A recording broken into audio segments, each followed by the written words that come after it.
Hello and welcome to the Build with Baer Workshop. My name is Baer. I'm here to build a model kit. I'm also here to hang out with all of you. And first things first, I'm going to throw the Bear Cave, the Lego, the Scythe, the Tier 2 blue emote into chat. If you are currently a subscriber, you can throw those emotes in there. If you are not currently a subscriber, you can use other people's emotes. If you feel like being a lurker and you don't want to say anything at all, you can go ahead and lurk. That's also totally okay. Lashbrook is here. Hello, Lashbrook. We are currently at 25 subscribers. Now, you may notice that it says 90 there, which is a lot. My normal goal is 40, and that's 90. That's a wild number. Some might say it's an unrealistic number, and that's fair. But by the end of tomorrow's bonus stream, my goal is to hit 90 subscribers. Because my birthday is coming up. And to celebrate my birthday, I am doing a subathon. It's my 41st birthday subathon happening tomorrow, Friday, from 3:30 p.m. until 7:30 p.m. Eastern Time. I have different things that will happen as I hit different sub goals, starting with 30. So just 5 subscribers from what we have right now. That will begin some silliness. I will show off the model I made in WW2K25, all the way through playing Jackbox Survey Scramble with chat, singing some anime songs, and then finally, when I hit 90, drinking Monster Milk, which is a combination of Monster Energy drink and milk. And then at 40, 60, and 80, I will be performing some wrestling promos, which I practiced today. We'll go to the overhead camera as I continue to talk about those things, but I wanted to promote myself and the event. No stream this Saturday. Normally I build model kits on a Saturday. I will not be building any model kits on Saturday, and I won't be streaming on Saturday, of course, because I don't want to stream 3 days in a row. That's all it is to it. Also, I'm going to blow my fucking voice out tomorrow. I will blow the roof off the place, metaphorically, and I will bust up my voice literally tomorrow, because talking for 4 hours on stream will hurt my voice a bit. Singing on stream will hurt my voice a bit. Doing wrestling promos on stream will hurt my voice a bit. And you combined all of those bits together and you gotta for sure. So part of taking Saturday off is for vocal rest. That way I can limit the amount of talking I will do on Saturday and then also on Sunday. And then next week is the Plastic Model Weekender. And in order to sound great for that, I'm going to take Thursday off next week so that on Friday when I stream, my voice will be good. It is an unbelievably rare occurrence for your friend Pat to be streaming 2 Fridays, I should say, in a row, and taking 2 other streams off in a row. That's just how it worked out this year. Plastic Model Weekender moves when it is year to year, depending on schedule and availability and all that jazz. So I make sure, generally to keep that weekend free. But I also don't want to miss the opportunity to celebrate my fucking birthday, because there is certainly a discussion to be had about when do you stop celebrating your birthday? Should it be that I shouldn't, like, 45 is a number that it makes sense to celebrate, but once I hit 40, that's kind of should be it until 50, and then you just do the 10s. But I've been celebrating every year because I am somebody that does stuff on the internet, and so also I am somebody that, like, has a whole thing going and trying to raise funds. This kit that I'm building right now was bought off my Amazon wish list for my birthday. The note attached said happy birthday. It is related to that. Would that person, Melina, have bought this if it hadn't been my birthday? I don't know.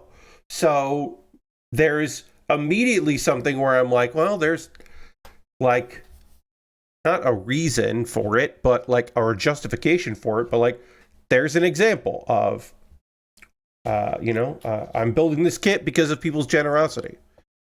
This should not take long. I imagine that Monday, when I come back to model kit building, I will finish this kit up on Monday. So in the midst of all the stuff I'm doing, on Saturday, I most likely will run a poll for my $10 patrons to decide what I work on next, unless someone has bought something for me off my Amazon wish list that arrives, in which case, obviously, that gets priority. Oh, and if you don't know, the obvious isn't obvious, that, yeah, things that are bought off my wish list get priority. At least I could do. But I do have a couple new things in my backlog that I would be happy to build. So, I mean, everything in my backlog I would like to build. That should be clear. But if it's not, then yeah, everything in my backlog rules, and I want to build it. All right, we are already doing stickers, everybody. One of these stickers, I know exactly where it goes. The other two, I imagine they must go on this then. Unless they go on the sides. I'm unclear about where these black 3 and 4 stickers go. Or sorry, stickers 4 and 5. Wait, 5 goes there, 4 and 3. Okay, let me consult the big picture here. Oh, okay, so yeah, so they are adding black space to this white piece here, and so they go over like here, basically, where my finger is pointing. All right. I don't know if I described that well, but I know where these stickers go now. And I know where the middle one goes. Because this is a color correcting stick. These are all color correcting stickers, but this is so that you didn't have to have a piece of green plastic. So instead, you just put a sticker on this side of it. And then when the piece comes in here, it just looks like there's a green part there. And it looks like a sticker, but what are you going to do? So 4, and then 3 goes on the other side. And if I understand this correctly, that's going to go like this. Yeah.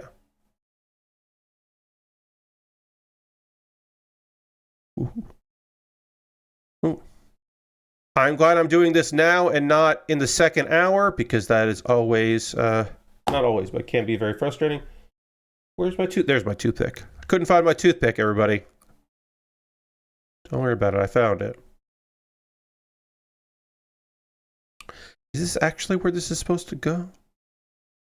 Now that I think about it, this isn't where it's supposed to go. Putting this in the wrong place. Whoop. There it is. All right.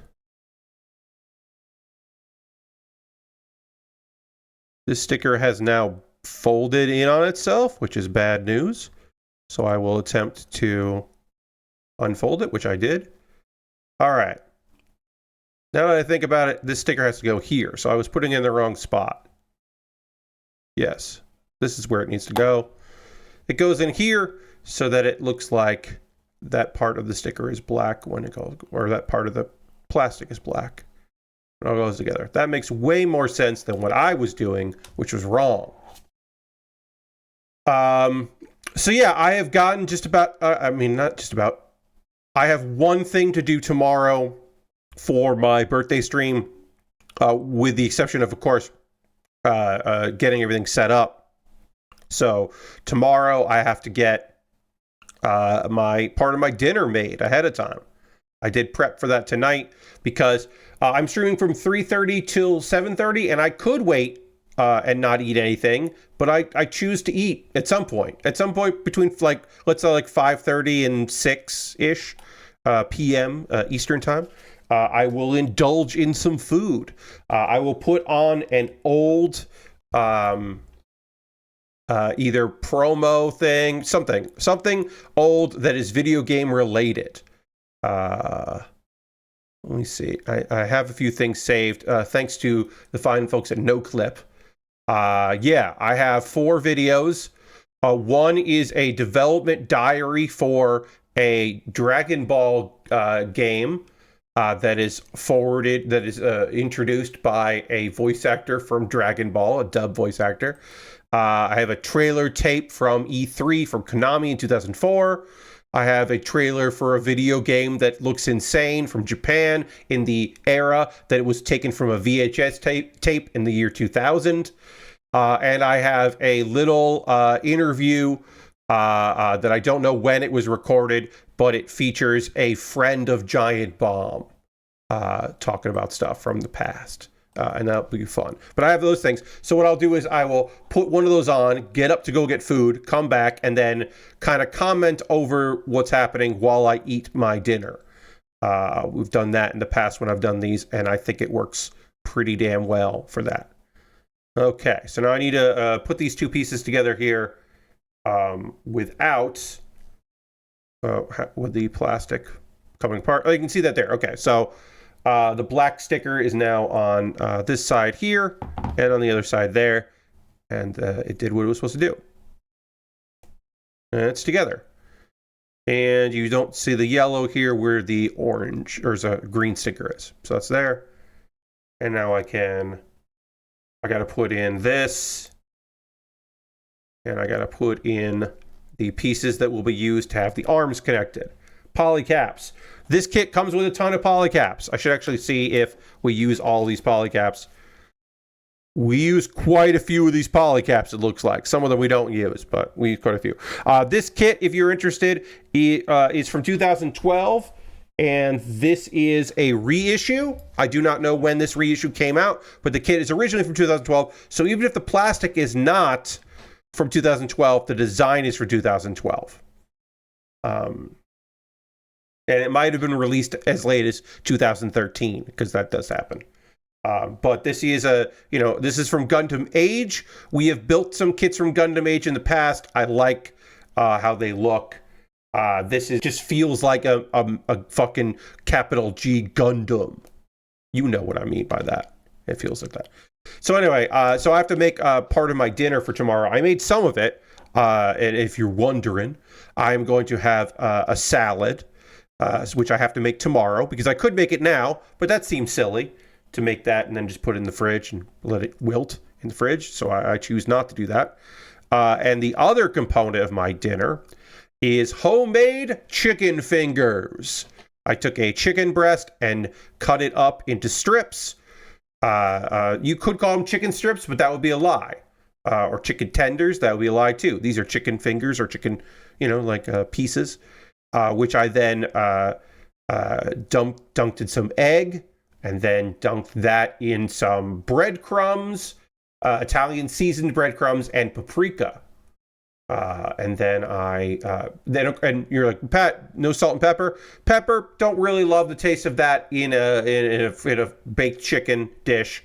And then as far as salt goes, well, I did a bit of a dry brine of that chicken ahead of time. So did that too.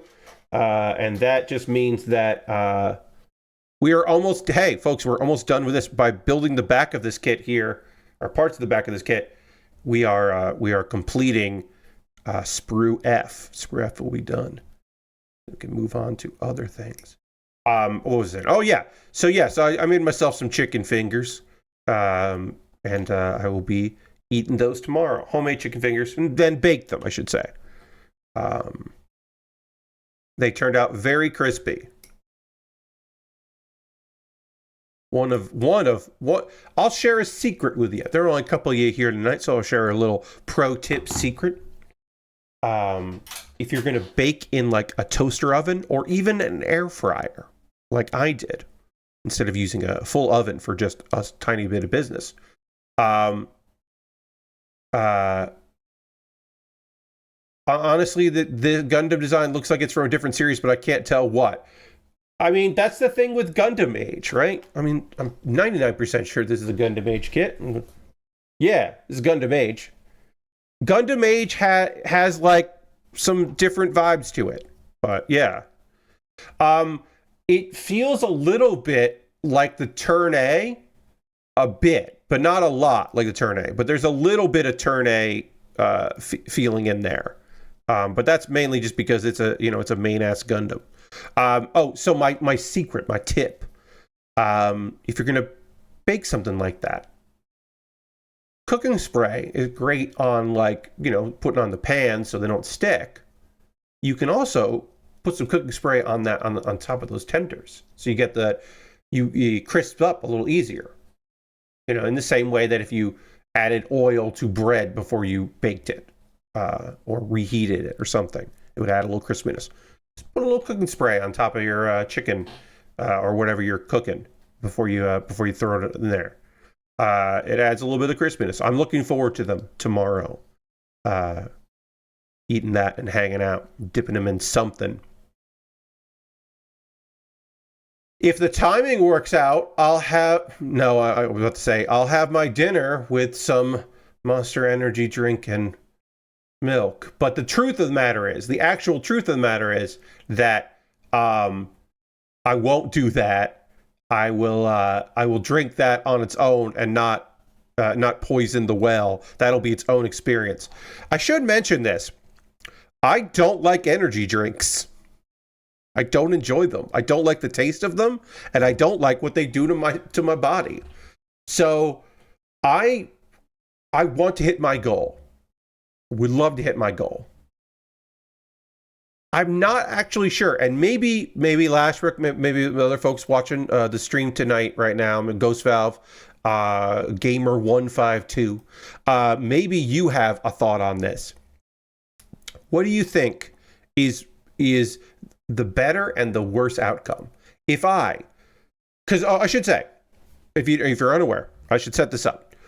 As I hit my rewards, it becomes the next thing that I do. But I don't skip anything except the monster milk. I will finish up what I'm doing and go get it. Like if I suddenly jump from 42 subscribers to 90, then I'll fucking go and get it and do it. Right? That's the plan. That's the current plan. But like, is it better to do it at the top of the stream and then just have artificial energy for the couple hours and crash after the stream is done, or to do it towards the end of the stream when I'm almost done and I'm almost at the finish line, and then it doesn't matter if I feel queasy or weird, because milk and Pepsi, Pilk, no problem. Dilk, Mountain Dew, knockoff Mountain Dew and milk, actually pretty refreshing. Honestly, pretty fucking good. But I don't like energy drinks, and I don't like how I feel drinking them. So maybe it's better to do it at the end, and then I just feel weird. Is it better to do it like... Because like if I eat at 6 and then at 6:30 I'm drinking that, is that better or worse than if I drank it at like 3:45 p.m.? I don't know. I don't have an answer. If you have thoughts, feel free to share them, because I really don't know. I don't know what's like the best outcome. Hey, Lord Crashington. I don't know if drinking Monster Milk at 3:45 p.m. is better or worse than drinking it at 7:20 p.m. and we like nailed it, and then we're just gonna coast the rest of the time, and then I'll be done. Like I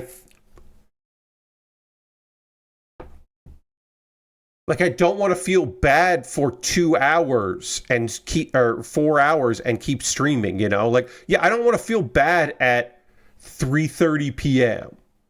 There can't be any adverse effects of a weird drink, says Lord Crashington. Yeah, thanks, Lord Crashington. But like, I don't know. I don't know if, like in the middle of the stream, if drinking that is going to like ruin things. But feeling bad is the content people crave. See, Lashbrook, that's fair. Like, I don't truck in that, right? I don't play games that I don't want to play. I've quit games during a stream before, and I've called an audible, like. So, a couple times I've called an audible because I'm just like, actually, I hate what I'm doing right now, and I'm going to go play Hearthstone for the rest of the stream. Or I've called an audible. My actual answer is you definitely want a full stomach if you don't do energy drinks often. Yeah, so I might have something to eat. I might have something to munch on after I drink it. So I might prep myself with something here. Like trying to eat 100 nuggets in a sitting. Yes, doing the McNuggathon, which was not 100. I didn't do the Centurion. I did the McNuggathon. It's slightly different. But eating all those McNuggets, like, yeah, that's close to. These food things are the closest I get to self-punishment streams, right? Like, I don't truck in that world. But the thing I'm doing for Plastic Bottle Weekender is in that world that I don't usually truck in. I'm going to be doing weird things to old model kits, and some of them not that old. And the description was just like, yeah, it's going to be a bit of a disaster, and like, it is going to be weird the way I'm going to do it. Like, I'm going to be covering kits in glitter or doing battle damage to them or putting on weird the nicest thing I'm going to do to these kits is give them decals that don't belong on them. Like that's the nicest thing I will be doing to model kits that I ostensibly enjoy because at some point I purchased them to build them.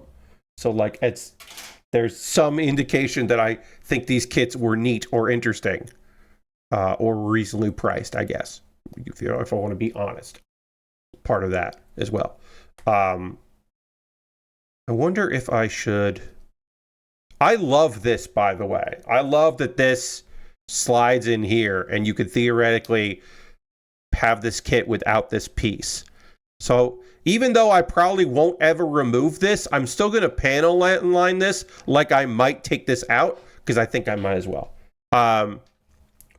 But yeah, I don't generally truck in destruction or dislike, right? Like I said, I called an audible. There was a stream I did where not enough people showed up to play Jackbox, right? And I was just like, I don't want to keep waiting, so I'm going to do something else. Like I've done that. Like I've certainly removed that misery because I don't think my audience is interested in watching me have a bad time.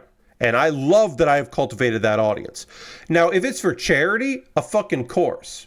Or I'm fucking asking people to subscribe. I'm asking people to gift subs. I'm trying to like break a personal, and that's not a record, but I'm trying to like get twice as many subs as my years of birth. So like I should have to earn that. And so I'm earning, I consider this me like earning that, right? So that's why I'm coming up with that. How many subs to restart the Animal Crossing puzzle? Lord Crash said, yeah, I'll never do that, right? That thing was poorly designed and poorly implemented, and I gave up on it. And I was like, I don't want to do this. We dropped down to 24 subscribers. So we got to get 6 to show off me in WTK25, the thing I designed, which I will also upload. I will upload that sometime tomorrow night. I will upload that to the PC version so people can download me and have me in the game. I'm in the game. If people want that.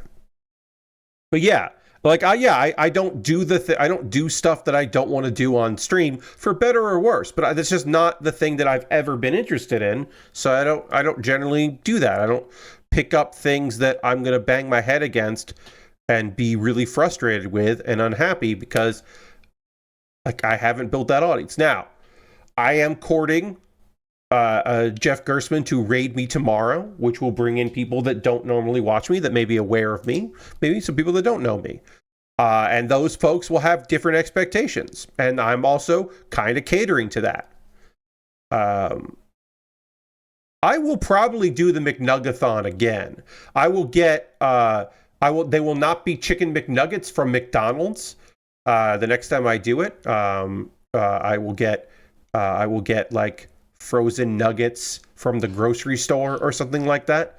But I will do another every sub is a nugget because I didn't dislike that. I will probably do that next year in the January/February beginning of the year subathon, the No One Is Here in This House subathon. I'll probably do that then. Because if you're unaware, I do them twice a year in end of January / beginning of February. And then, had some no drop frames, but I had a bit rate drop there, but hopefully we're okay. quality drop. And then I do one for my birthday, my semi-annual subathon. But yeah, I will probably do an eating thing again because I mean I just ate them later, right? Like I reheated them, or I heat, that's also the thing. If I get a bunch of frozen ones, I'll just cook them all that day before the stream starts, and then if I need to, go and reheat them later. Maybe go for some nice broiled mini red potatoes instead of nuggets. Says Dirty. Hi, Dirty. Yeah, no, so there's something about the nugget challenge, right? Like, I wouldn't call it the McNuggathon, because I wouldn't use McDonald's at this point. But, like, there's something about it. Just like the like if I did 90 nuggies, right? Like, that's pretty fun. Like, that would be twice my, like, I don't know. I don't know. I don't think it would be 90 over that course, but I would pick a maximum. I think I did do 88 for that one. So 90 would probably be the one, because it'd be like twice my age in January or whatever. And because you want to have a cap. I think my goal was to do 44. I think I started at maybe I was trying to do 44. I think that's what it was. I think I was trying to do 44. It started at a certain level, it unlocked the challenge, and then once I hit that, it was to get to 88, I think it was, so it was 44. Yeah, I think that's what it was. But I would do that again, because I just got subscribers and then ate nuggets while I was doing other stuff. And then I had a bunch of nuggets left over, and also because I had gotten through McDonald's, I had little barbecue sauce things that, very sweet barbecue sauce. And I was like, well, cool. I'm winning here. It felt like a cool victory. All right. We have finished step one, like the chest, and including the little pop out inner core here, which doesn't pop out too much, but you can pop that out, see inside, slip it back in there, pop it back in there. Now we should continue to work on this model kit. We are working on the head. Does it include stickers? Yes, it does. It has 1, 2, 3, 4. Oh, I'm sorry.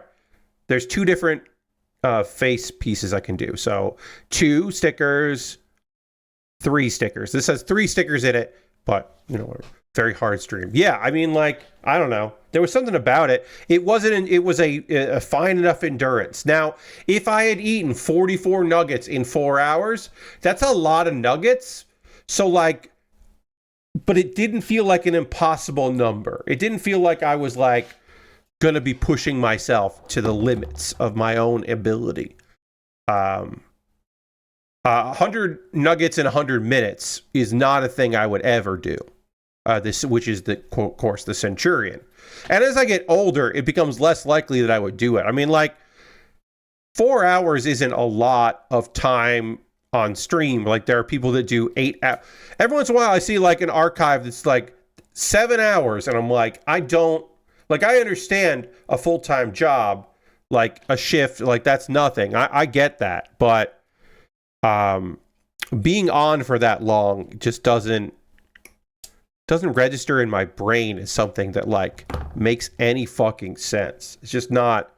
It just I understand that it happens. Like I'm not a dumbass. I get it, but I'm just not interested in that shit at all.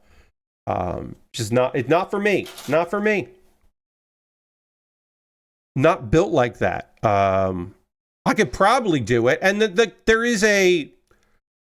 there is certainly a part of me that goes, well, an endurance stream, Pat. You could fucking pull off an endurance stream. You're a big boy. You can make that work.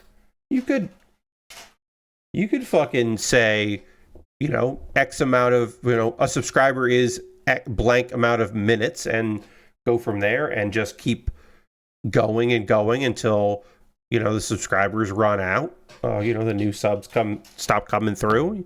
It's like, I could pull that off. I think I could pull that off. But I don't think I want to pull that off, like that then it comes down to that. It's like, wait, I don't think I want to do that. I'm pretty sure I don't want to be that guy. But I don't know. I'd really have to come up with a lot of stuff to do. Like, if I was going to do an endurance stream, I would have to do a lot of prep work for stuff that there would have to be a lot of reaction content, because that's the least demanding stuff out there, right? Like, I wouldn't steal this exact idea, of course, but Tom Walker, at some point fairly recently, just did a stream looking at terrible t-shirts. Like, he was just on some bad t-shirt websites and was typing in keywords and looking at like all the words when you type in the word fuck, all of the incredibly bad shirts that come up when you type that in, right? And that was just Tom Walker's reaction content for the day. And it's like, and he normally plays video games, but he's a variety streamer, so he does a bunch of stuff. And that was one of the things he did. And I was like, I fucking get it, man. I get that. Like, to me, that's I don't want to think too hard. I just want to react to things. Like, there are streamers who stream every day for hours upon hours a day. And some of those streamers do like TikTok, like they react to like compilations of TikToks for the week. And because they have to fill the hours, right? And they've run out of personal anecdotes. They have no more anecdotes left. I think I have like a couple.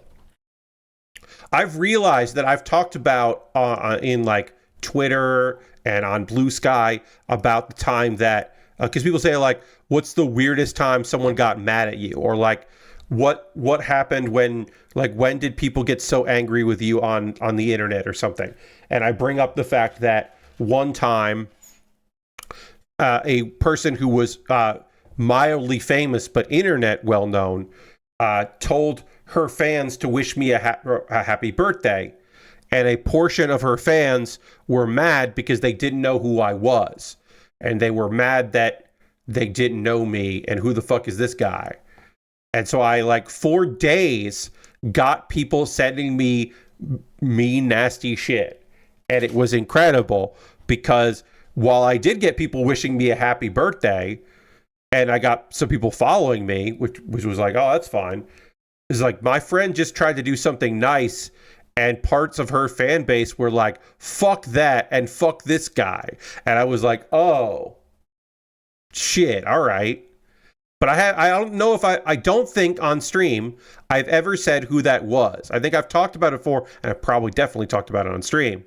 But I don't think I've ever like said who that was and how we became friends, and the that weird summer where I was hanging out with a band and like and some random people, including this girl that had gotten famous for having an MTV show, but didn't want that at all. And just the weirdness of that. But also I was older than all, like not dramatically older, but like had life experience, and they clearly none of these folks had. And so it was like a very strange, just a surreal, all of it was very surreal and weird. But yeah, I don't know. I know people that got featured on Xbox Live for a week back in the Xbox 360 days often got a lot of shitty voice messages and PMs. Yeah. Oh, yeah. There have been some people who got surprised put on the front page of Twitch that were unprepared for that. They don't do that anymore. They used to do that. They used to just be like, oh, this person's playing something that's instantly popular, so let's put this person, because PUBG is really popular. So this person's playing PUBG for a couple hundred people. Let's put them on the front page. And those people didn't have moderators, you know, or they didn't have enough moderators. And it was really like there were people who were unprepared for that shit because they weren't looking to make that a fucking career. Yeah. But as I said, for me, it was just like, I don't know. I was unprepared for parts of her fan base. I should say her whole fan base. I was unprepared for parts of her fan base to be unbelievably rude and weird. But I should have been better now. When I got shout outs, I'm better about that. But yeah, I was feeling weird about that. Or like the first time I did focusing a bunch of random people on one person off ends poorly. Yes, indeed. You know, they often, you know, that's why we talk about brigading and how like it's something you shouldn't be doing lightly. But sometimes you do have to fucking let them know that they've been fucking up. Sometimes you gotta let them know. You got to. All right, I got 2 heads here, 2 head options. And I should put the stickers on these and then look at them. So I'm going to make both parts of this head now, and then I'll decide which one I'm going with, because I don't know. But I can't put the number 1 sticker on because I can only put that on once. So I can put both of these eyes on here and then look at these eyes and go, I mean, I think it's this one. I might want to be the other one. I don't know. I was going to give another example. Oh, so the first time I did 404ing it, right? I vanity searched in PAX hashtags because I wanted to see what people thought of it. I would not do that ever again, but at that time I was. Because like a few people added me with things to say, positive things to say. A few people added me with negative things to say. The same reason I would not go out of my way to read the chat during it on Twitch, but I was like interested to see what people had to say about it and wanted to know how it was doing. And I ended up seeing like Ryan Davis tweeted about it, and someone replied to Ryan being like, you know, after the fact, why did you do that? It was really terrible. Like, they didn't at me. They didn't send it to me. They just sent it to Ryan. Now, the answer to that should be because Ryan and I were friends, and it was actually a really good fucking time, you idiot. Because Ryan wanted to do a cool thing, and he did a cool thing with me, you fucking idiot. But I should not have been vanity searching for myself to read that. I got what I deserved by looking at that and seeing that. And honestly, like, yeah, there are things that were worse, certainly. You know, there were people, especially as I went on. The first one, like, yeah, there were some negative thoughts, but it was mostly fine. Later ones where I had people who were, of course, much more marginalized in the community and life in general. And those people, you know, there were some people who were just mad that those folks exist in the world at all. All right, we're going to go with this eyes. I like these eyes. I like these eyes better. So we'll go with that. I'm going to poke in this sticker here so it stays in place. Yes, Ryan did a thing because he enjoyed it. Can't believe it. I know, right? Well, you know, hey, also, like, I'm not saying that people have to like what I do, but, like, there was a certain element with a portion of the Giant Bomb audience. I do not want to say even a percentage, because it wasn't like a ton of people were like this. But there was a non-zero amount of people that had folks that they liked, and then when new people of any kind were coming in, they felt threatened by it. We've talked about this before, how there was a portion of the audience that, because they accepted Drew because Drew was working there, and then they liked Drew, and then Drew was doing more stuff. But there was a segment that was never going to accept a new person because the feeling was, well, if like they were four strong, four and Drew or whatever, but if Patrick's there, then maybe Brad will skip a podcast. Or there's the endurance run that's Ryan and Patrick, and so it's not Brad, and it's not, you know, like, it's not the people that you're like, oh, it's not Jeff and Ryan doing it. It's Patrick is in there, and that changes things, and it's not the person you want. And it's like, yes, Kessler did a quick look, and it's just like, well, what are we doing here? These are the people I want, because it's a personality-driven thing. So there certainly were also people that, instead of being happy that Ryan or Jeff or Vinny did another panel instead of just their panel, because some of those guys only did, like, Jeff did a bunch because Jeff likes to be asked to do things, and if he could do it, he was going to do it. But there were plenty of those folks. Like, Brad Shoemaker doesn't like doing panels. He doesn't like doing things in front of large groups of people. That's not his fucking vibe.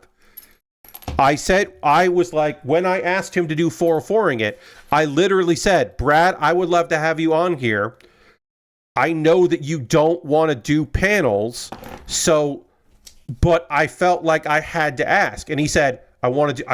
I want to do it. Oh, I like this. I want to do it. And I was like, okay, great. He was like, here's a link to one video I want to talk about. And it was a long video that I just chopped up into segments. It was originally, I didn't have the VHS of it, but originally it was a VHS thing about like doing Dungeons and Dragons. It was that, and I think one other video. I think it was 2 videos.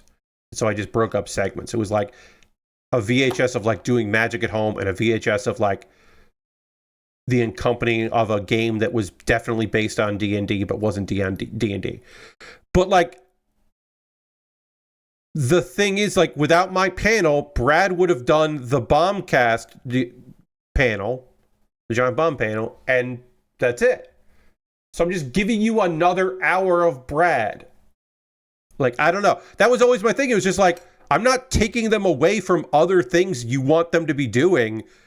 Like, if you don't like my panel, I get it. But if the reason you don't like my panel is because I'm like wasting their time in your mind, it's like, I'm not. They like me.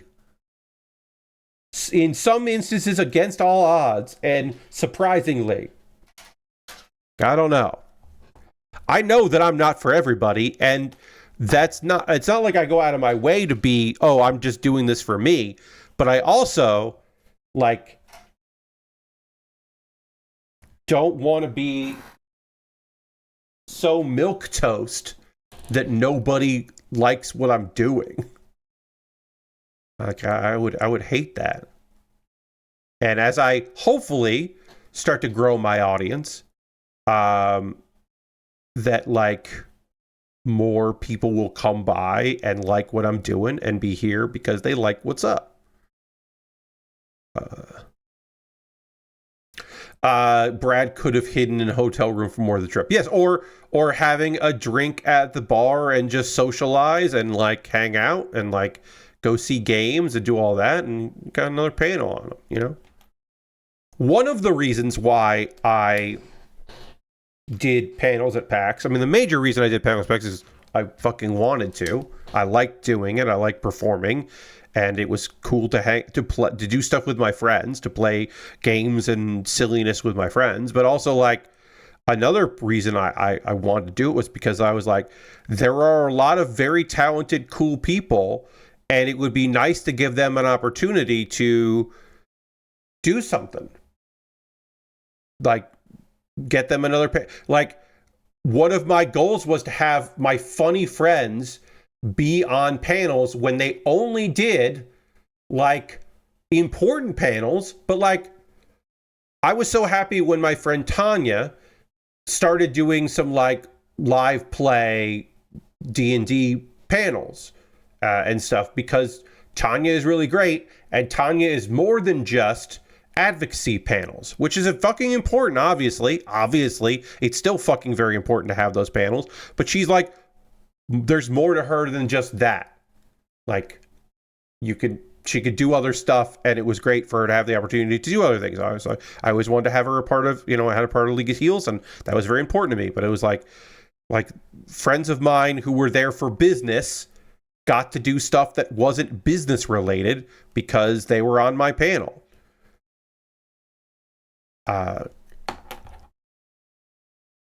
Like I got to have Casey Malone, got to come in and do some good shit, and do my panel. And I was like, Casey, do you want to come and do a PAX panel? It's a comedy panel. And he was like, yes. I was like, hell yeah, I did it. I got it done. This head is cool. I like this. Can't even really even see the eyes. So, yeah. We finished the head, everybody. We're making great progress. As I said, Dan never did 404ing it, did he? No. It never worked out that Dan did 404ing it. At a certain point, I don't want to say I consciously moved away from Giant Bomb folks, because that was never the case. It never worked out that Dan was doing a PAX and I needed people at 404ing it before I stopped doing it.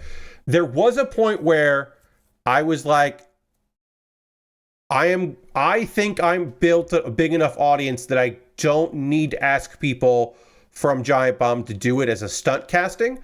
Because also at a certain point when I felt that way, also they weren't always sure if they were going to be sending people or who they were sending. So it kind of worked out.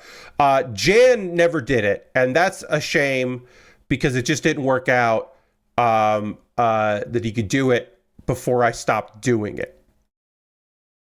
So I never had Jan do 404ing it, and that was the one I feel like the most like, I wish I could have, because I think he would have had a really good time.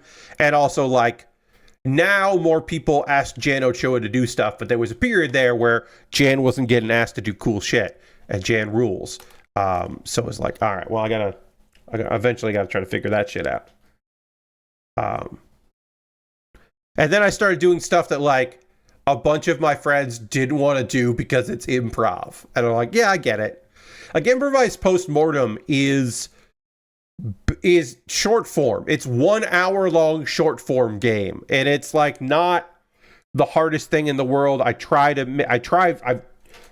desired to make it. I actually think that the one I did it Unplugged, the one that's about tabletop games, is harder because it's a smaller industry. And I ask people who are like not necessarily in that industry. So I actually think that one always was probably the harder thing, the harder ask.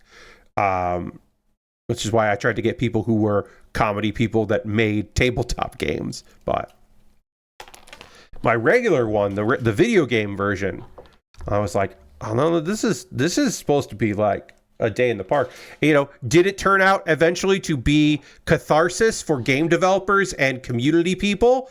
100%. I feel like when Aaron Trites did it, he was like exercising some demons from the harmonics days, and I felt very glad that I was able to facilitate that, because they were like that.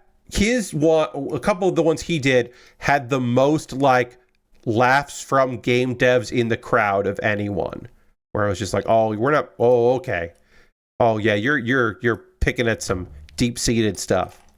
The only thing close is when I went on a rant a little bit about like the ships in China, and one guy in the crowd got up and applauded because he was so happy that someone understood his pain.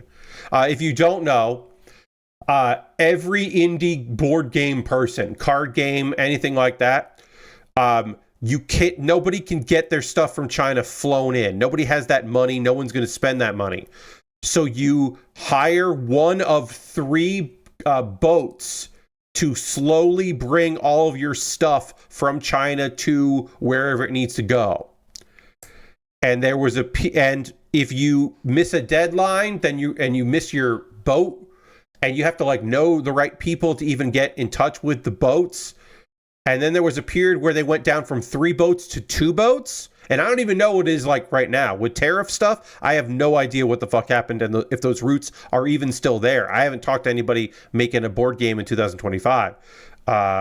So I don't even know if it's fucking snapped back. But there was a period there where they went from 3 boats to 2 boats. And it was a nightmare for indie tabletop. And so I did, one of the jokes was something about our game is, the game that keeps getting delayed because of this one boat from China. And I just did a little thing about that. And a guy got up and applauded because I think my little joke was catharsis for him. Which was never the intention of improvised postmortem. It was just like, oh, here's a theater game or a comedy sports game, a short form improv game I can do with my friends, and I can get people who say they don't want to do improv but are funny to do a thing, because that was always the thing. It's just like, I just riff. I'm gonna give you the name of a dumb video game and you can just riff. I made that show so much easier by the end that if I ever do improvised postmortem again, I will keep doing this. I made a collaborative thing where I had less people, and instead of putting people on the spot to monologue, we all just collectively built things together. And then the lightning round was just saying all the jokes that I thought were funny, but didn't need, they were funny enough we didn't have to say anything. But yeah, doing collaboratively, 1, was a great solution to, oh shit, I don't have a lot of people at this show. And 2, it was way more fun because then it was just hanging out, goofing around. It's oh, we're the dev team. We made a lot of games. We're going to talk about some of our favorite games. And then we just got through and people got to take the lead, and I kind of would be oh, hey, why don't you take the lead on this one? You were head dev on this, so you were the creative director on this one, so why don't you take it? And that kind of thing. It was one of those things where I'm I should have been fucking doing this the whole time. I just got drunk on the fact that we had a podium. That's fun. But yeah, being able to book less people and being able to be funnier with them was shit. Should have just done that in the first place. I learned right at the end. We'll take a pause for the cause in a couple of moments. Let's talk about ways you can support the channel and all of that stuff. I did have some news. Bungie's delaying Marathon. That's probably a good idea.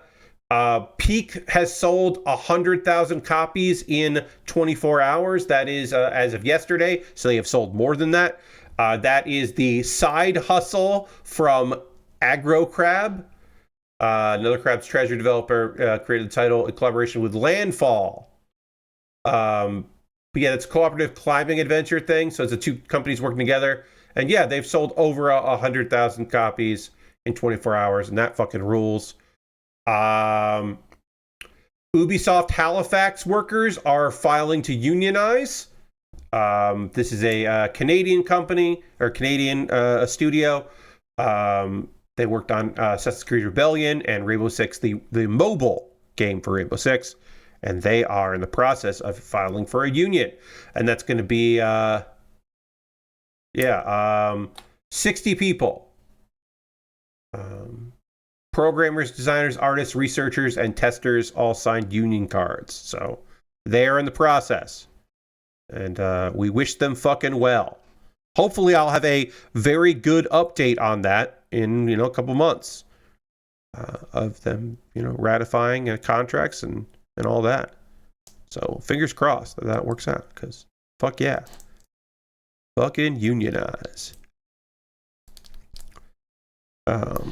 I can't get this to snap together right. This one snapped together fine. This one doesn't want to do it, and I don't know why. And it's annoying me. We'll keep working on it. This is just the shoulders. This is easy. Isn't it hard? There's nothing hard about this. It's just 2 pieces of plastic with 2 connector pieces. This seems flush. And then this looks fine. Then you pop this in here. Ooh.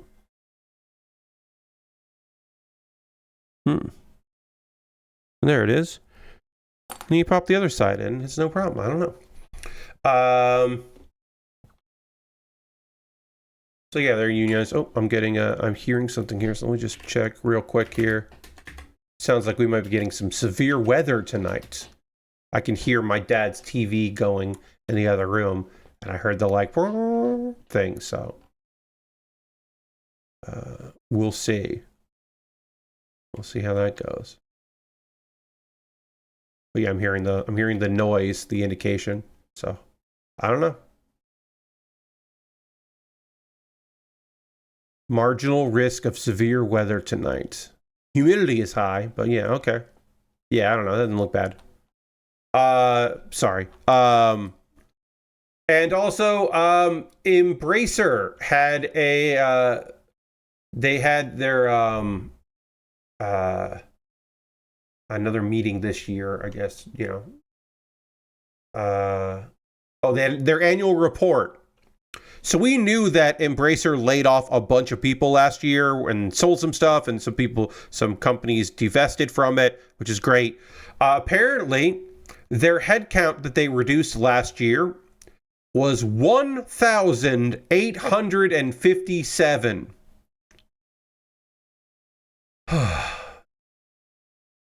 And that's in addition to the 1,400 that lost their jobs in 2023. So that's over a span of 2 years, a 2-year period. They reduced headcount, aka laid motherfuckers off.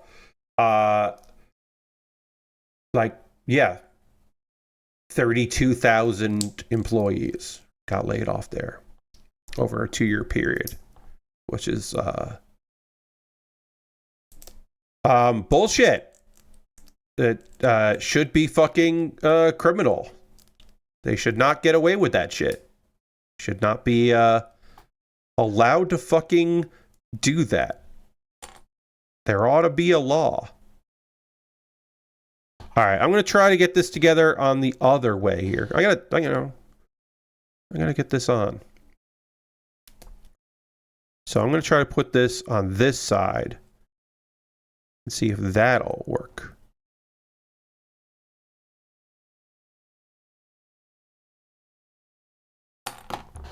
Is that causing a problem?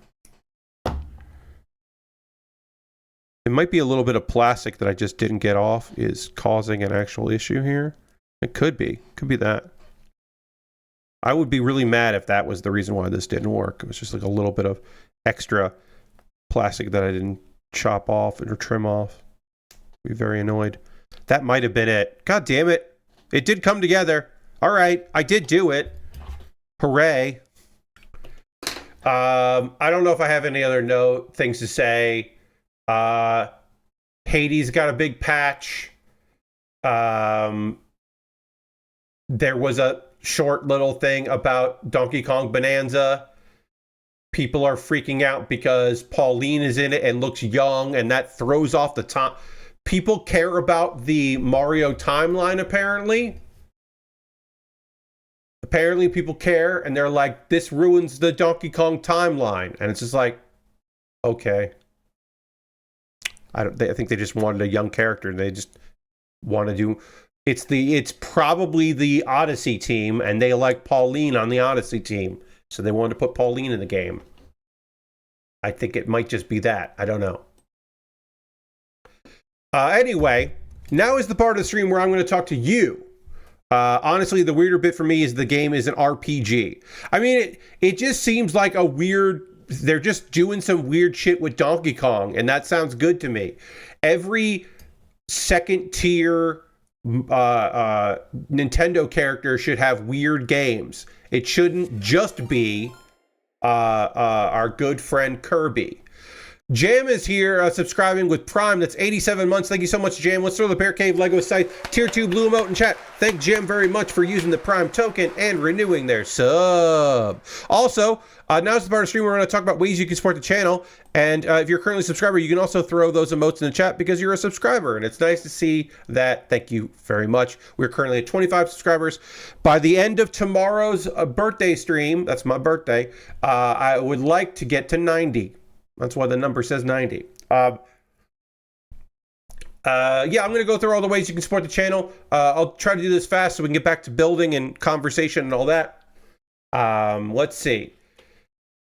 Yeah, being a subscriber is the easiest way to support what I do here. You just saw Jam use their Prime gaming token, and Amazon Prime link with their Twitch, and they can support somebody for free every month. So if you want to do that. And I get the same cut as if you were using Cash Money, which you could also use. You could gift a sub. You could get ahead of the game. You could get me to 30 before tomorrow starts and, the stream starts. You could do that.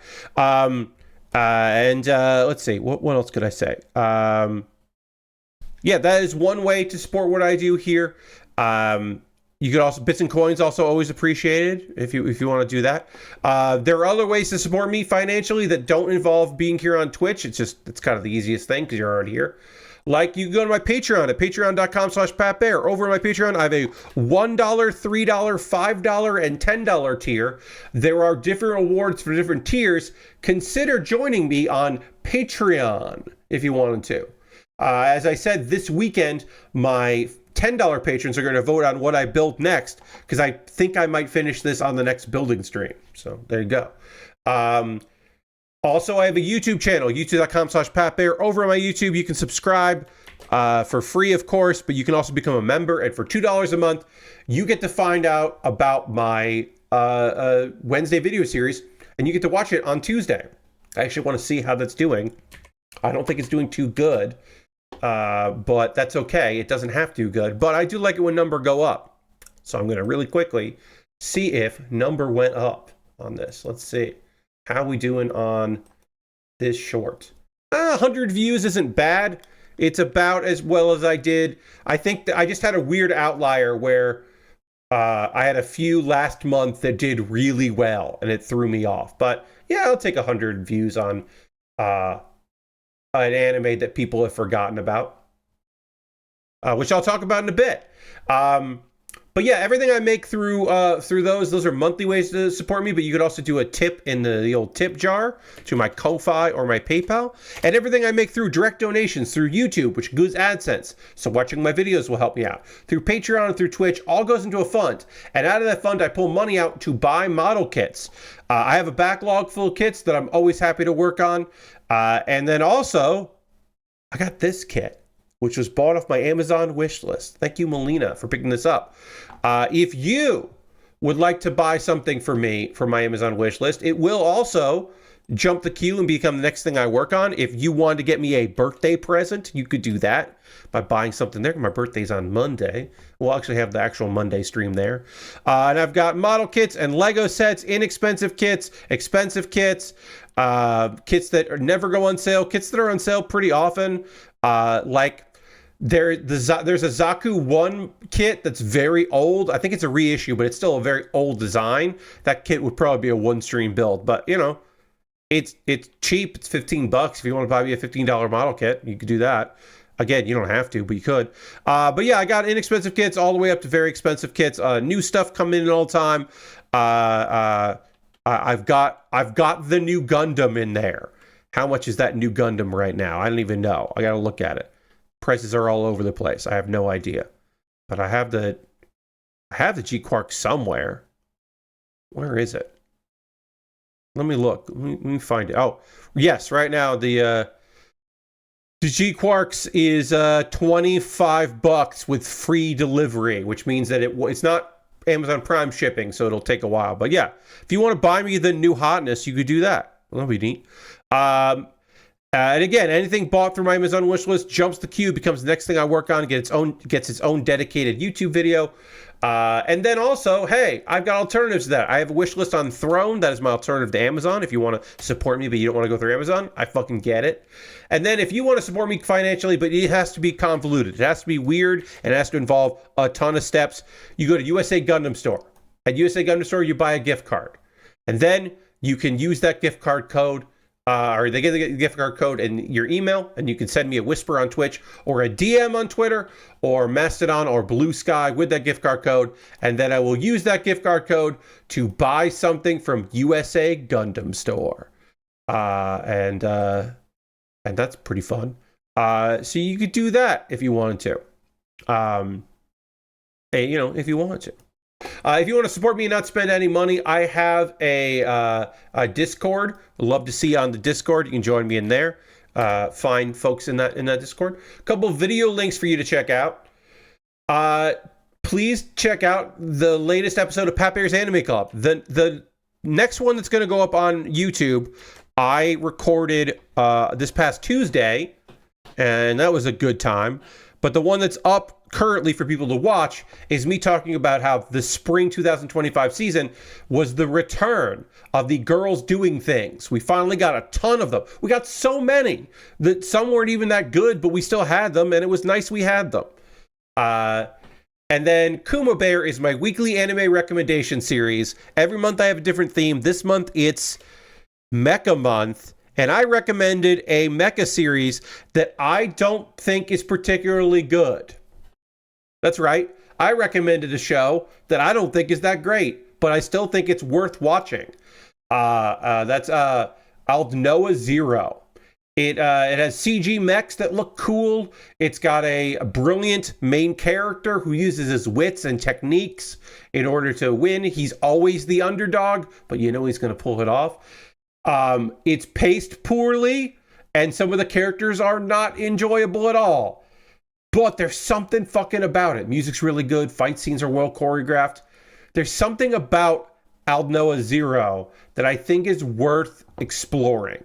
So even if it's not a good show, I'm still recommending it. And again, first time I ever recommended a show that I don't think is particularly good. So check that out. And then real quick here, we'll get back to building real soon. Don't you worry about it. It's coming. More model kits and conversation. And we'll talk about episode 11 of fucking Gundam. But before that, it's my birthday coming up. And my birthday stream is tomorrow from 3:30 p.m. until 7:30 p.m. I'm going to try to hit 90 subscribers. And as I do more subscribers, there will be more cool shit. Wrestling promos. I'm still going to play Hearthstone. I'm going to run some CPU versus CPU matches in W2K25. A bunch of things are going to happen. I've got songs to sing. Here's the thing about these songs. So thank you, Jushin. I appreciate that. Some of these songs, or all four of these songs, are written by people whose English is not their first language. But all of these songs are from anime sung in English. And I didn't set out to do that. I just noticed as I was putting these songs together, oh wow, it's weird. And so I'll talk about that. So you'll not only will you hear me sing along with some songs, because they're not karaoke, they're sing-alongs, but also you'll learn a little bit about like, hey, why is this Eurobeat song just full of random fucking phrases in English? This doesn't make any sense at all. Or, or whatever. Or like, why did they change the lyrics when this band did an English language version of this song that was originally in Japanese, but had English words in it that they didn't keep in the song? I'll talk about it. It'll be good. I'd love to do that because I've been fucking practicing these songs and I don't want to do a full karaoke stream, but if I don't get to do these songs, I will. Also, there's a thing I get to do as an affiliate where I can just make a discount on gifted subs happen. I can just do that. It's for 5 or more gifted subs. But yeah, I can do a limited time discount, which I haven't done yet, but I will activate tomorrow. So during my stream tomorrow, I'm going to do this. because it's all about hitting the number, that if you do like 5 or more gift subs, it's like you save 35%, and I can only do it 7 times. Oh, I can only do it 7 hours. Yeah, okay, yeah. So I can set a promotion thing and do that, and I'm going to do it during the stream.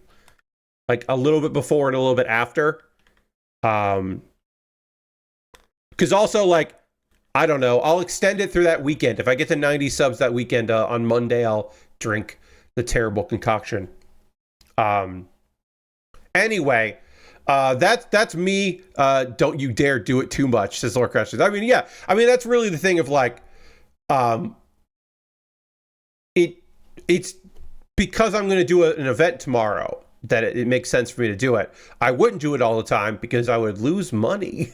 It might make more people want to give subs than would otherwise, but like, I'm not going to just keep it on forever. It's a special thing. And because I'm doing a special stream tomorrow, I will do some of the beginning into some of the end, like, hedge. I'll do like 2:30 to 5:30 or something, and have it so that people that want to give subs get a discount. I don't know. I think that's a neat thing I get to do, so I'll do it. Anyway, I gotta talk about some anime because holy shit. And then we gotta do some anime. We gotta talk about some stuff. So I'm going to dramatically transition back to the overhead camera and drink some water, and I'm going to do that right now.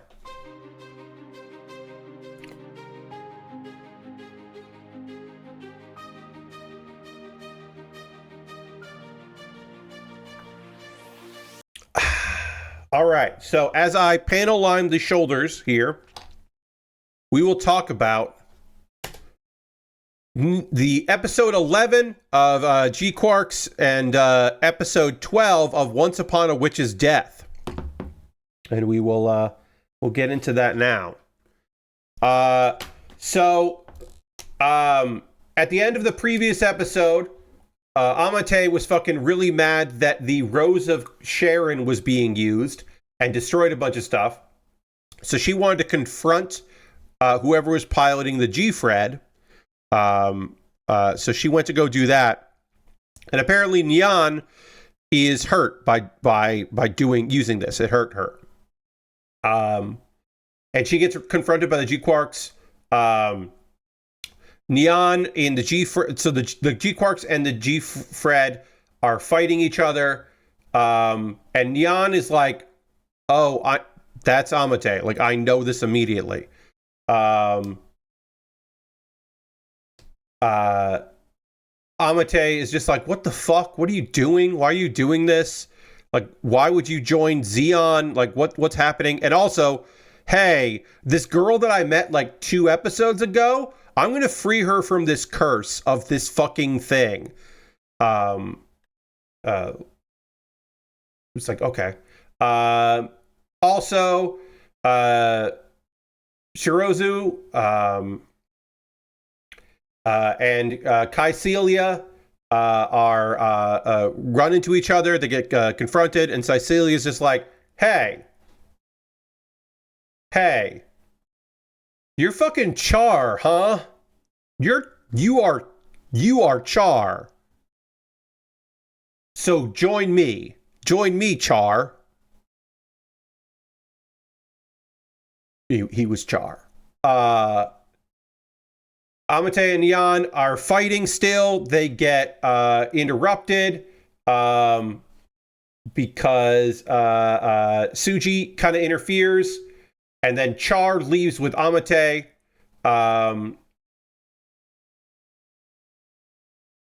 Char is just like, I'm going to use the Red Gundam, and I'm going to destroy the Rose of Sharon because everything is chaotic and everything's fucked up, and I need to do this. Which Amate is not fucking psyched about because of who's in the Rose, and she's fucking flipping out about that. Nyan is like, I wonder if I'm being used, and maybe I made the wrong call.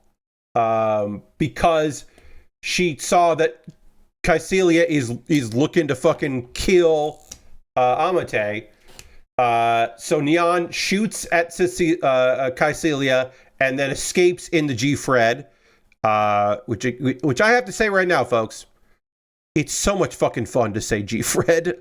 I might not be loving this show, but I do love saying G-Fred once it got introduced. The fucking Evangelion-ass mobile suit. Amate and Char have to fight because she wants to protect Lala, again, a person she barely knows, and she doesn't even really know this version of her, but whatever. Suji comes in, and Lala awakens, and then a Zek Nova appears, our MacGuffin-ish thing appears out of nowhere. But it's not from the normal source. It's a different one. This is a different source of this Zek Nova. I wonder if I made the wrong call, thinks woman who nearly annihilated Earth. Yes, Lashbrook. Yes.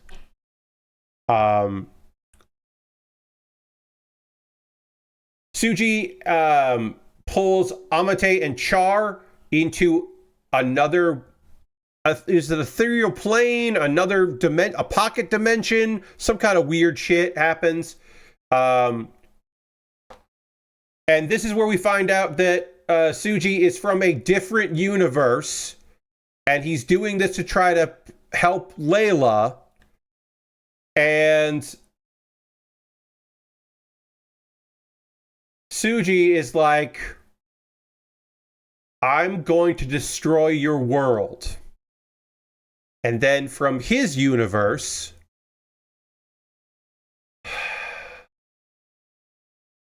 comes Grandpa, the RX-782. He's coming through from another universe.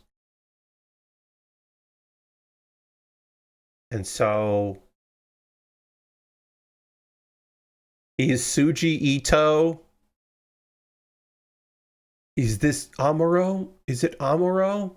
Is it another version of Amuro? I don't know. I have no idea.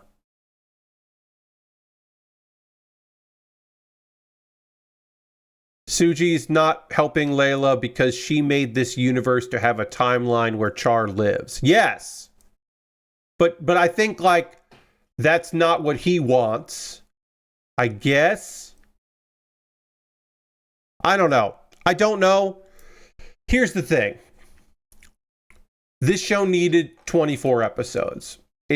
This is too much. The fighting underground robot battles should have been like 7 or 8 episodes. And then you start realizing that some of these people are also from another timeline, or this is a weird juxtaposition. This is the true timeline, and the other one is the fake. You slowly... Neon and Amate should have hung out more. They barely know each other. These characters barely know each other at all. And like, Suji, was there even have I forgotten a scene where these 3 characters hung out, had a meal together, did anything other than like wage war? Like I said, like, at this point, Amate's big thing is help this girl that she doesn't know. Turned on a friend of hers who did betray her, of course. Like, it's just not earned because it's not paced well, because they only have 12 episodes. And if I find out, if next week we get the big reveal that this is a 2-core and they're doing more, I'm going to be fucking pissed. Because then they could have fucking paced this better. It's just fucking a cool show that I'm not happy with. And it could be, because it could be so much fucking cooler. And it's wild to say that about a fucking Evangelion-ass Gundam series that plays with time and universe and has cool mobile suits, kind of. I don't really love, actually, turns out I don't actually like a lot of them, and I really don't like many of them, if any of them, but whatever. Still get what I'm saying? Like, it's still got some cool shit in it. I wish I loved it. I'm bummed I don't. I'm gonna finish it. I'm not gonna stop and not watch the last episode, but like, man. In other news, in other thoughts, Once Upon a Witch's Death. Now, spoiler alert for the last episode of Once Upon a Witch's Death. Meg doesn't die. We're close to the end of her lifespan, her year, but she doesn't die. Now, I could have looked up that the manga is still happening, and the light novels are still happening. So, like, I could have guessed, oh, well, they're still making it, so she hasn't died yet. Like, I could have figured that out. I didn't. I didn't bother to do that research. I'm going to finish. Yes, I'm going to finish the fight, Lord Crashington. I'm going to finish it. But yeah, so I finished episode 12 of Once Upon a Witch's Death, and she does not die by the end. Now, some fucking shit happened. This show does earn its bullshit and its nonsense because there's a lot of slow episodes in this. There's a lot of like problem solving of the week. There are quiet moments in the show. So the fact that they ramp up and reveal this fucking thing, like, we knew that Meg's parents had died at some point and that she was raised by Faust. We did know that, but we learned way more about that in this episode, and it was like kind of fucking bonkers how we learned about this. So Meg is starting to dream about a disaster that killed her mom, but she was a baby, so she doesn't have memories of what happened. She shouldn't be getting these visions. Is it magic? We don't know. Eldora shows up, and apparently the witch Eldora was trained by Faust. Faust trained Eldora to be a witch, and there's a new artificial core for the planet, and so Eldora stopped by one last time because she is going to use the core to help purify the planet's magic, and it's going to take like 20 years. So basically she's going to be locked away for 20 years, and so the mother figure, daughter figure, they want to see each other. Meg has another nightmare about her mom, and Eldora's there. And somehow, through fates or whatever, our girl Meg realizes this fucking lady killed my mom, caused the disaster. Meg was one of the only survivors. Eldora destroyed an entire country as revenge for what happened to her real family. So yeah, this was a revenge tale and she committed murder in order to get revenge on a bunch of murderers. Eldora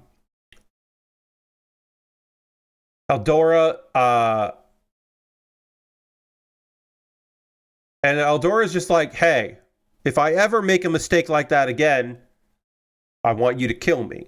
Which is like, what? Why not kill you for this one? But apparently, the country that Meg was from was called Orlov, and it was a military dictatorship, and they persecuted magic users. And they were persecuting magic not just at home but around the world, and they were gearing up for a world war, like a war that would have faced all the nations together. And it's definitely not stated in any way, shape, or form that Meg's family was involved in that, but they were there. And by causing and wiping out that country, thus possibly preventing a world war and saving the world, Elidora became the Witch of Demise. Which is it again. Shit's heavy. I was like, is this main character going to die in this episode? And instead of that, we're like fucking finding out a bunch of goddamn shit about her past. Like, we just get this like fucking lore drop in this episode. So, Meg is like, I want to go where Orlov was. I want to learn about my past. I'm going to travel and I'm going to see what's going on. And Faust says, all right, I guess so.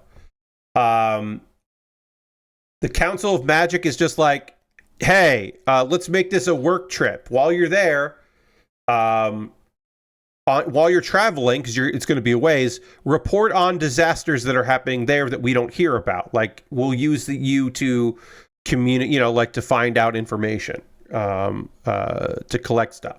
So she says she's going to do it. She has a nice run-in with some of her friends, including her friends that aren't magical, and a few people from the town, because she means a lot to the people in the town. She's their guiding witch. So she has nice goodbyes. They're fun wrap-ups. And she's determined to discover stuff about her past, to learn about her family, and if they were involved in the military stuff or not. And then also collect Tears of Joy, because as a reminder, she only has months left to live. I don't know the exact amount of months, but it's not much. And that's the end. And I don't think this show is going to get a second season. And so I might have to start. I don't know how many of the volumes are in English, but I might have to start reading this because I kind of want to know what's going on. Also, there's there's definitely differences. Okay, so it was based on a novel, a web novel, and then there was a light novel that's still going, and there's 4 volumes of the manga. There is a North American publisher. Okay, I'm gonna have to find out how to get that and read it, because I do want to know what's going on. Manga. Okay, yeah. It's on Bookwalker. Okay. Yeah, I'll have to fucking buy some books on Bookwalker so I can see what's up. I'd like to see. I don't know. It's a bit anticlimactic in that, like, nothing happens with the plot of this story is, I guess, less of a plot and more like a plot device now, because, like, it just moves the plot forward that she has to, like, because, like, in the background, a lot of fucking shit is going on, and there's the whole thing about all of the various emergencies and all that. So it's like, oh yeah, there is stuff going on. All right, I gotta find where. I gotta do sticker 8. There's a sticker on this arm.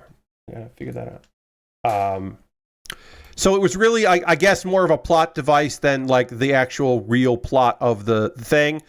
But I'm left like wanting to read it and get caught up and see what else is going on, further adventures. Like, I don't know. There's still a possibility that she fucking dies. Like, I guess that's still a possibility that she doesn't make it, doesn't get enough. And also there was the threat that if she does break the curse, there's like a price to be paid, which was stated. So I'm like, will we ever find out what that is? Like, I don't know. I guess the novels did end, but the novel might have ended so that they could work on the light novel, which happens a lot. So I don't know. I like it. It was one of the better shows I've seen this season. I would recommend it. It will probably be one of the shows I recommend next month for Kuma Baer. Spoilers. Well, yeah, I think. Because I got to do 5 of those next month, right? 2, 9, 1, 2, 3. Yes, there are 5. So, yeah, one of those 5 will be Once Upon a Witch's Death, which I do recommend. Like I said, I do think that it is worth your time. and energy. I think that there's something really kind of fucking great about it. Yeah, I don't know. There's definitely something to like about it, and it'll stick with me. Again, it a bit like I wasn't necessarily expecting. I was expecting like a bigger cliffhanger than I'm gonna go find out what's going on and find out why, like where I come from. It was a big fucking reveal for episode 12. I'll give it that. It was like a, oh wow, all right, didn't see that coming. So like that's better than nothing. So I'm not streaming on Saturday, as you know. So on Monday, I will cover the last episode of Catch Me at the Ballpark. Wait, let me see. Yeah, I think it'll be the last episode of Catch Me at the Ballpark, which aired, and I haven't watched it yet. So I'll talk about that on Monday. Yeah, episode 12. And is Rock a Lady's Modesty? Does that have 2 more, I think? Because that... Yeah, there are 2 more episodes of that. Or no, it's right. Episode 12 is happening. We got 1 more episode of that. That came out today, and I haven't watched it yet. So on Monday, I'll talk about the last episode of Rock is the Lady's Modesty, the last episode of Catch Me at the Ballpark, and the second to last episode of Lazarus, right? Yes, because Lazarus episode 12 is this weekend, and then episode 13 is the following week. Okay, yeah. And then Apocalypse Hotel, I might talk about next Thursday, because I'm watching more of those, so I might kind of get caught up on that with you. And then, obviously, next Thursday... oh, wait, no. I'm not streaming next Thursday. So next Saturday will be me talking about the last episode of Mobile Suit Gundam and talking about, I don't know, probably Apocalypse Hotel or maybe a couple other ones. We'll see. We'll see what I want to talk about there. But yes, I'm not streaming a week from today because the Plastic Model Weekender is next Friday, and I decided I would take Thursday off. And I'm streaming at 1 p.m. next Friday for that, which is not a great time slot, but it's okay. Take those so other people don't have to have it, which is fine. Not the best time slot in the world, but whatever. It is what it is. That's next Friday. Is this right? I don't know if this doesn't look right. I bet I can't see this arm well. Let me look at this.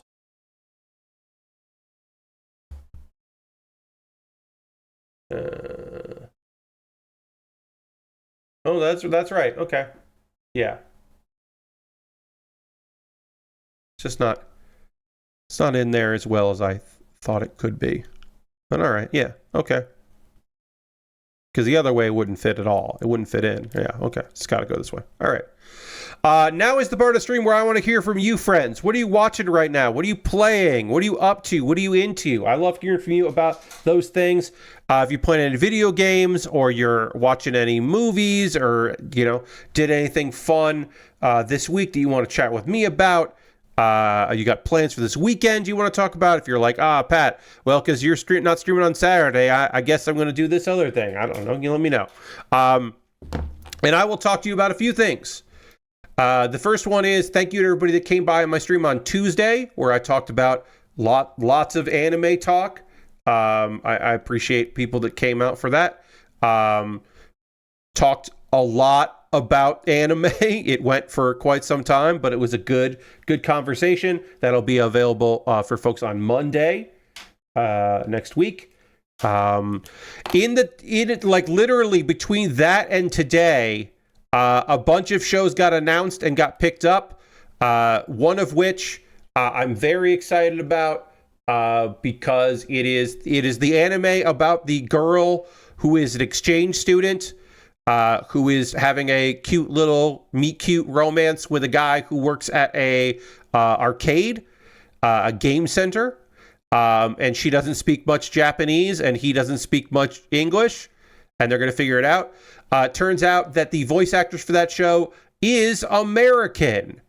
She is a Japanese American. Grew up in San Francisco, moved to Japan to be a voiceover actor, a voice artist, and also is an idol, but is an idol that specializes in doing voice.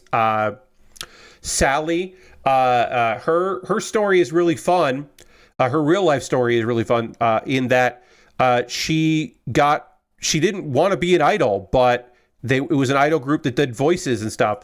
And she was goofing around in English, like kind of hanging out because she speaks fluent English, and kind of chatting with people and doing all that. And those went viral because people didn't know that she was from America. So they changed the character that she was doing as part of the idol group to be an American living in Japan to like play up that. And then she's moved on. If you watched Tomo-chan is a Girl, which is a lovely anime, she played Carol in that, who is a exchange student. And she also did the English dub. She is one of a handful of voice actors ever to play themselves in English and Japanese, which is really cool. Because she's fluent in both languages. Now, is she British? No. So she is playing a character who is British. And that might not be great, but it's so much better than someone who is phonetically saying English words and not speaking, and struggling. And I think it's overall a really good idea. I think it's really smart. I'm excited to see to watch the show because I think it's a really cute premise, and also I love the idea of it feeling authentic. Now, in the trailer, she does talk really slowly and I can't tell if that's the character speaking slowly because she's one of those people that thinks that if I speak slowly in my language, you'll understand, or she's trying to do the thing where it's like, well, if I'll try to talk and then you can understand me, because you understand English, so I'll just talk slowly. I think they're doing the bit where she is just speaking slowly for the Japanese audience watching, so they can kind of like I imagine she's going to get subtitled in Japanese for some instances, but it's so people who are watching are like can follow along, which I think is neat, but it does mean that character speaks pretty slowly in English. I also have no idea, like I don't think that show is going to get a dub, but if it does get dubbed, what are they going to do?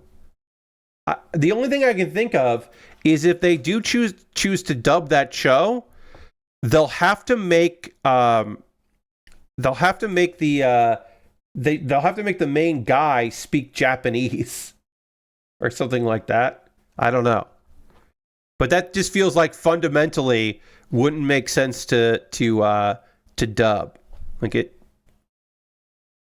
Okay, just you would lose out on one of the best parts of it by doing that. So I'm assuming they won't, but maybe they will. I don't know. Maybe they will figure it out. All right, let's get a hand in here. We got a closed fist, or we got the pulse fist. We'll do the pulse on the other hand when we build that, but we'll do the pulse on this one.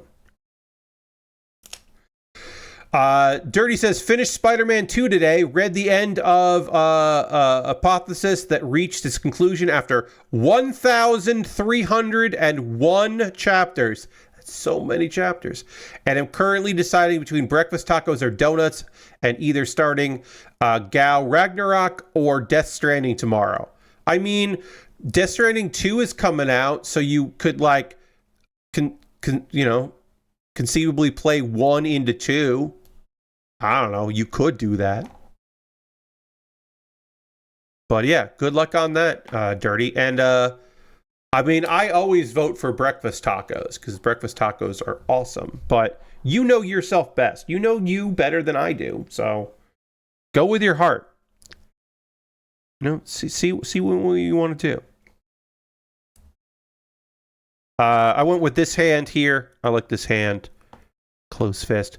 We do need to build a gun hand at some point because it's got a gun, so we'll need to build it for that. Lordcrest says, I've been playing more Rocket League, and they've changed a lot recently, which is confusing me a good bit. That'll do it. Oh, hey, I played a new video game. I should talk about that, huh? I should probably talk about the new video game that I played, because how often do I do that? A game that I will not be playing on streams. You will not see me play this on stream. This is a me hanging out with friends only. I played a bunch of Firebreak. FBC Firebreak. I wrote down the FBC, the Federal Bureau of Control Firebreak, which is like,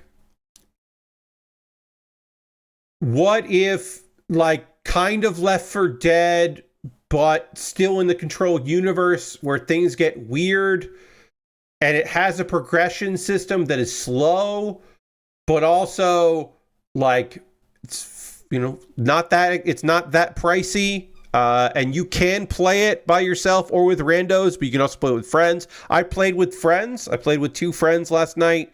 It was late for me and not so late for them, because that's just how the time zones work. And it was really fun. I liked it. I had a big wrench, and I fixed stuff and hit things, and we killed monsters.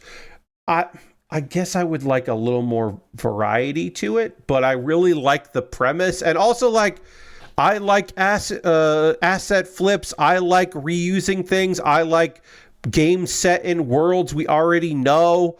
I think that's really fun. I like playing games like that with my friends. Do I think that this has turned the world on its head and this is the next great multiplayer game that's going to, like, do huge numbers? No. But I do think it only takes one of your friends in your friend group to play it and like it for you to get on board. Like, if you watch a streamer play it with friends and, like, a couple streamers hang out and they play it all together, like, I think it'll work for you. I'm interested to see if, like, HoloLive people pick it up, because they're still playing a lot of repo. But I'd be interested to see. And also Night Rain. Night Rain is still very popular with the English language and also the Indonesian. I don't know much about the Japanese because I don't follow them super close.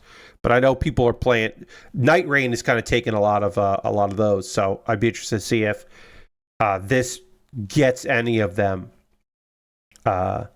into the clutches of all that. But maybe it will. Maybe it'll work on them, and they'll be super engaged in it. But I don't know. But I really liked it. We have a session set up for Saturday, and there are more like, we're gonna have 2 groups playing on Saturday because there's more, like, everybody kind of wants to do it. And since I'm not streaming Saturday afternoon, I'll play that, and we'll just hang out in a Discord and chat and do our best. And I am technically on Saturday going to be on vocal rest, so my friends do know that I'll be there, but I won't be talking much. I'll still talk, and it'll be bad for me.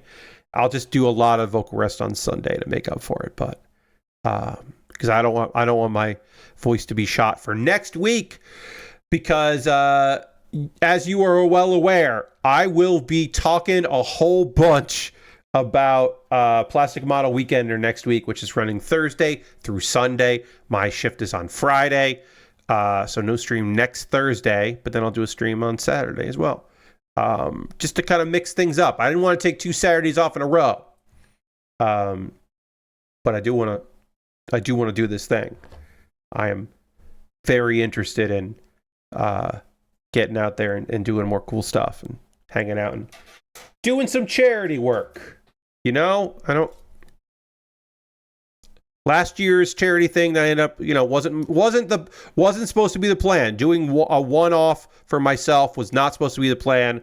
I was supposed to be part of a collective thing, and that fell apart really fucking badly, and was a real goddamn nightmare.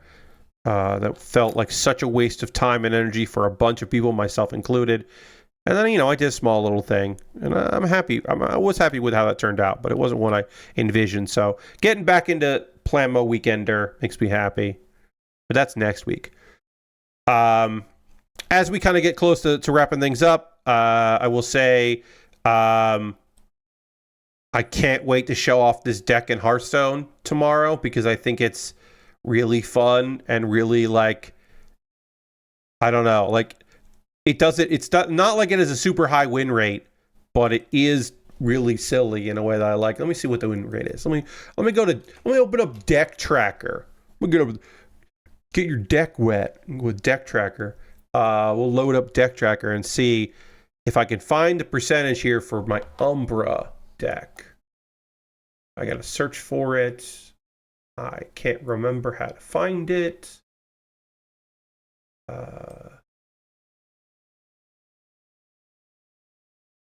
Let's see, it'll be a wild deck. Let's see. Umbra. Tell me about my Umbra deck. Oh, 64% win rate. Oh, we're showing decks on stream now. Yes, Lord crashed in. 64% win rate is pretty fucking good. 21 wins, 12 losses. Comparatively, one of my better decks from this season is my Wild Gods deck. And that has a 48% win rate, 25 wins, 27 losses. And that's also pretty fucking good. 48% win rate.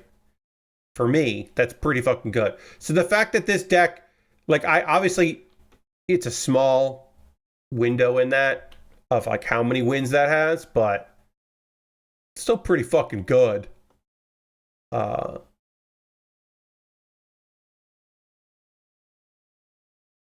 Yeah, my Wild Gods deck is still getting some fucking wins in. I'm almost 5,000 matches in Rocket League, which is pretty good for 10 years. That's good, Lord Crash, and hell yeah. Oh, and Lashbrook wrote something that I didn't see, so now I need to see that as I apply the last sticker of the stream. Because these fucking arms have goddamn stickers, so I gotta apply stickers. Lashbrook says, I watched The Final Friday, Jason Goes to Hell today, and I disliked it more than I remember. Hate the whole Jason is a supernatural virus that can only die at a family member's hand, but the military pulling a sting operation to blow him up is very funny. Yes. Yes, I don't think I liked that one either. I mean, I only like so many of them because I'm not really a slasher guy. I think Jason X there's something to Jason X. It's really terrible in an enjoyable way where some of the other ones are not enjoyable in their terribleness. But there's something about Jason X that I kind of like. I don't know. Jason X is my top 3 of Jason movies. Yeah, there's something about it that just like, I don't know.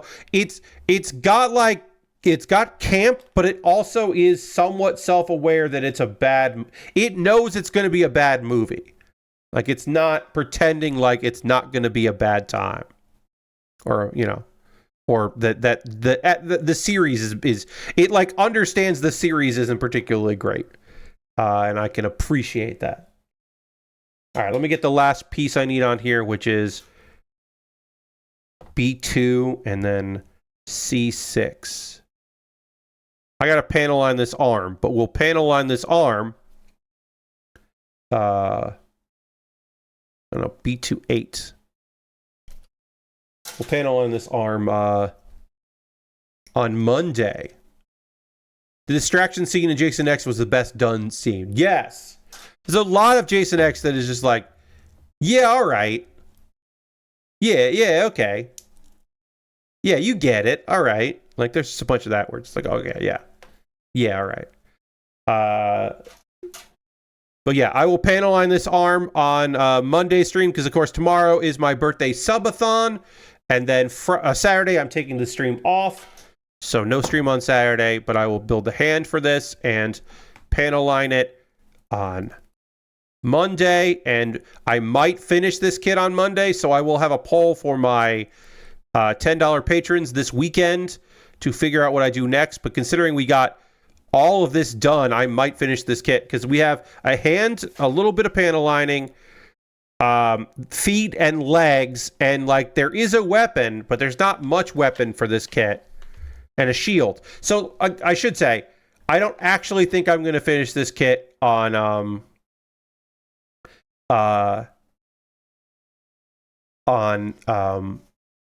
Monday, but it will get close to being finished. So I will need to know what I'm doing next. But that is going to do it for tonight's stream. I want to thank you all so much for being here. I hope you have a great rest of your night. I should just say real quick, I'm not going to go through the whole spiel, but hey, I got my birthday stream tomorrow. It's my last time to promote my birthday stream tomorrow at 3:30 p.m. until 7:30 p.m. I hope you will join me for it. If you can't, I understand. If you can, that would be great. But yeah, consider coming and hanging out for that. It's going to be fun. Some karaoke will happen, or not karaoke, sing-along will hopefully happen. There will be good hangouts, good vibes. I might drink a really terrible concoction if I get 90 subscribers, which would be great for everybody.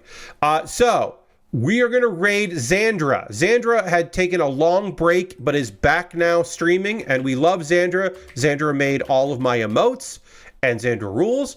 Xandra is currently playing Chapter 3 of Deltarune, the super boss grind, apparently. So if you do not want spoilers for Deltarune Chapter 3, then don't come on this raid. But if you don't mind seeing that and you want to watch Xandra do it, come along. It'll be fun. I want to thank you all so much for being here. I hope you have a great rest of your night. Again, tomorrow, consider coming by. It'll be fun. And if not, come by on Monday when I stream a regular stream again. Thanks all so much for being here, everybody. I'll see you in the next one. Goodbye, everybody. Goodbye, goodbye, goodbye, goodbye, goodbye, goodbye.